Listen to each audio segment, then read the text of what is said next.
try to be better. We'll go Ben, then Gentry, then Blair. BJ, you mentioned kind of how the game felt like it was mostly under control. It felt like a lot of the times when you had the ball, you were going up against a pretty set defense. What did you, I guess, see that Club America were doing to maybe kind of close things down, and how did you like how your team kind of approached trying to break them down? Yeah, I thought Club America was really organized. Not a lot of space in between the lines. So, I think for us, we have to continue to find ways to sort of, disorganize the opponent to continue to try to find ways to I would say create more scoring chances. I think that's something that we'll always analyze and look as kind of also it's not unique. That's something that we want to do. So yeah, I think they were really organized and kind of I think the compactness, especially in between the lines, was really good by them. And I guess where do you find maybe the balance between positivity that you created chances to score, but also maybe urgency to need to finish those chances? Yeah, I think for us, it's about creating good goal scoring chances. We know the areas in the field that we want to get the ball into, to then execute kind of those chances. So for us, it's just about making sure that we can find a variety of ways to do that. Yeah, BJ, kind of building off that question a little bit. The goals have come pretty easily at times this season. Last couple of games, not so much. What's the difference when you are able to have games like that where you can pile on offensively versus one like this where it just isn't flowing the same?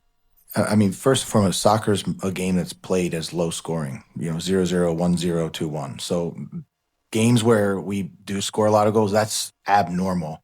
You add the further that these are two teams that are playing in a tournament that's two legs.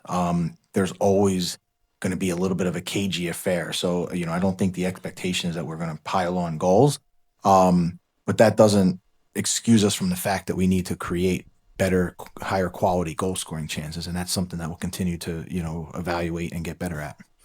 Hey, BJ. Jacob mentioned the Miami game here. Do you find any similarities between that game against Miami here at home and this one tonight? I mean, similarities again. I think is just that this is kind of like what a first leg of a two-leg series looks like. I think each team is feeling each other out a little bit. We're not overly familiar with one another, and then it's kind of adjustment after adjustment. And like you said, I think each team kind of had their moment or two to make an impact. So I mean, this is we're not surprised by it, and I think this is something that we can certainly build on. And then if you can just describe Matt Corcoran tonight and how, I mean, what did you make of him, I guess? Yeah, I think Matt grew into the game. I like the way that he responds to, certain situations, whether they're transition moments, whether, his ability to move on after, maybe a bad pass or something and then still make, impactful plays. And a lot of some of the bigger chances that we had kind of started with him. And I think as he continued to grow and develop, you're going to see the quality on the ball, but then now he's starting to duel, cover ground and actually help in some, big transition moments. So, I think it's very positive steps forward for someone like Matt, who's a young player and playing in a big game. Then over to Blaine. BJ, was there any type of frustration within the locker room after the game because of the fact that perhaps Nashville was the better team with the ball and with the game tempo, but not able to create as many chances?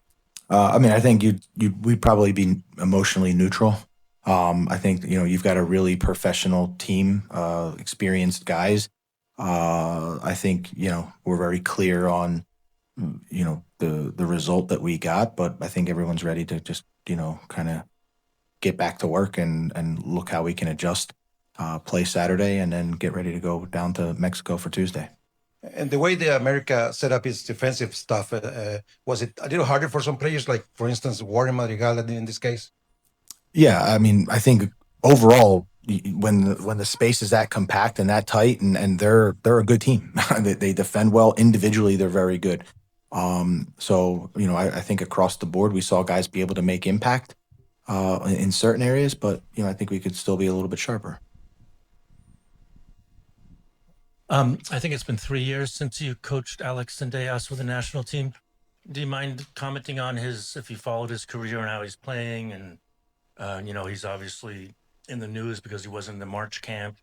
Can you just talk about him as a player? Yeah, certainly. I mean, first and foremost, I think it's I look at the person and the human, and just a great guy, team guy. You saw him; he was the captain tonight, and even when I coached him with us with the national team, just a selfless person. You following his career, you've watched him evolve, right? So he used to kind of just be a little, maybe a wide winger who went 1v1 and goes on his left foot. Now he's all over the field. I mean, he's playing as a 10, he's playing wide, he's defending, he's tracking back all the way into the back line. So I think there's just been tremendous development in his overall game. And with that, I think he's been able to take some big responsibilities for a big club like Club America. Thank you. Blaine, then Lucas, then Nick. Coach, throughout this tournament for your team, how have you kind of viewed the first leg? Do you feel like it carries as much weight as that second one? How do you kind of approach that going into next week's match? Yeah, I mean, I would say we approach each leg individually. Obviously at home we want to win games, but at the same time, when we don't concede, that's a positive. And now it's a very clear pathway for what we need to do when we go down to Mexico City. So for us now, we'll just turn our focus to Charlotte on Saturday and then begin the preparations, for Tuesday night. What is the biggest challenge that comes with having to go on the road against a really informed and talented Charlotte team, kind of sandwiched in between these two legs and obviously a looming trip to Mexico City? I mean, this is when we talk about a team that wants to become elite, this is what we do. We have to play, whether it's Wednesday or Tuesday, and play Saturday. So, we have we've got great depth in our squad. There's a lot of guys that we can call on throughout this early part of the season. They've had opportunities to play. And I think for us, it's just about making sure everybody's ready to go and continue to just keep our training rhythm and keep true to who we are each and every game. BJ, you spoke on just in that final attacking third with creating chances, being a little bit more cleaner in some spots. Tonight we saw a little bit of Christian Espinoza turning the ball over a little bit there and a few other players. From this past weekend in Chicago up to now, have you seen some improvement with the creativity in play?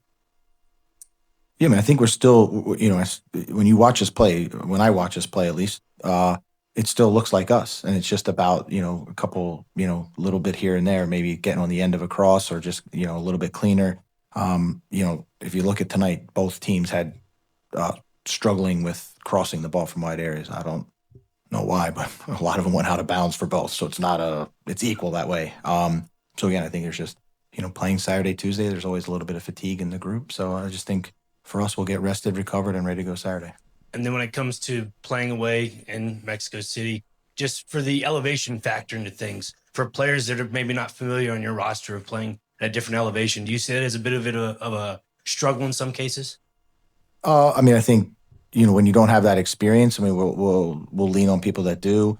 Certainly we'll put strategies in place to help mitigate those things. But again, this is, we know the environment that we're going into, and we'll do everything that we can to prepare the players for it. Hey, BJ, you say the 0-0 is fine and the clean sheet is positive.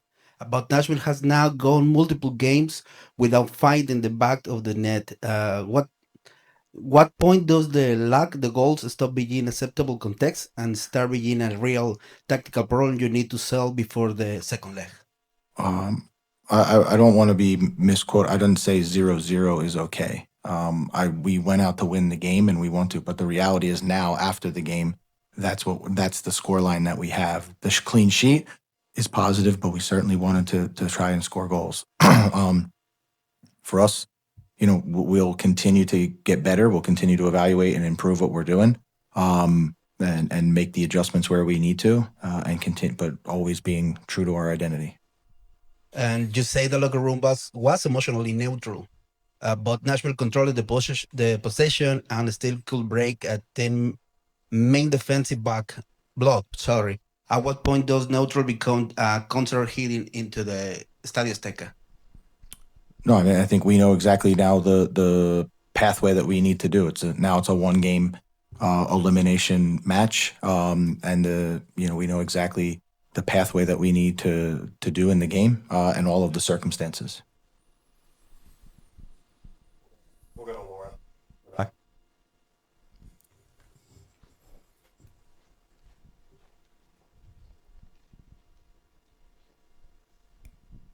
Hi, Coach.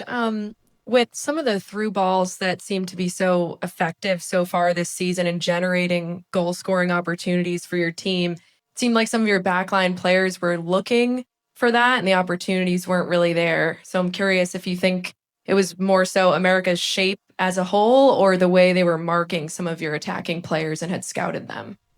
Yeah, I think it's a combination of all three. I think when there was space to play in behind, we tried and, maybe weren't overly successful. There was limited amounts of that because I think Club America did a really good job being compact and kind of reducing the space, especially behind their back line.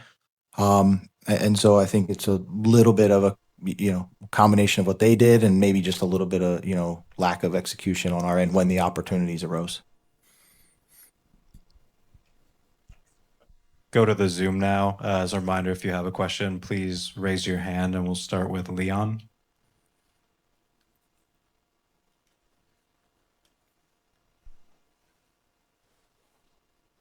I think you're muted, Leon.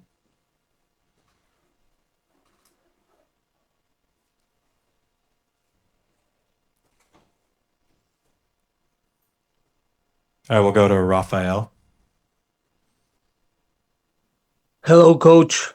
Rafael Mosquera for TJ Sports Mexico. How excited are you to be the new Azteca Stadium? Thank you. I mean, I think as a soccer fan, especially a soccer fan here in North and Central America, it's an iconic stadium with a ton of history. So, having been there before, I think there's always an opportunity in this profession to take a pause and kind of appreciate the history of the game and what role we play in the kind of current timeline that we have. But after that, we'll make sure that we're focused and ready to play to get a result on the road. We'll go back to Leon. Hi, Coach. This is Leon Lecanda for ESPN Mexico. I would like to ask you if you have considered the way that the team is gonna prepare for the altitude in the Mexico City. I mean, it's more than 2,000 meters above the sea level, and some teams prefer to come into the Mexico City with a lot of days for the adaptation, and some others would like to just arrive a few hours prior to the match. Would you mind to answer this question, please? Sure. Yeah. I mean, we are aware of the altitude. It's we've already begun to implement strategies for it, and we're confident in that preparation. All right. Thanks, everybody. Appreciate it. Thanks, guys.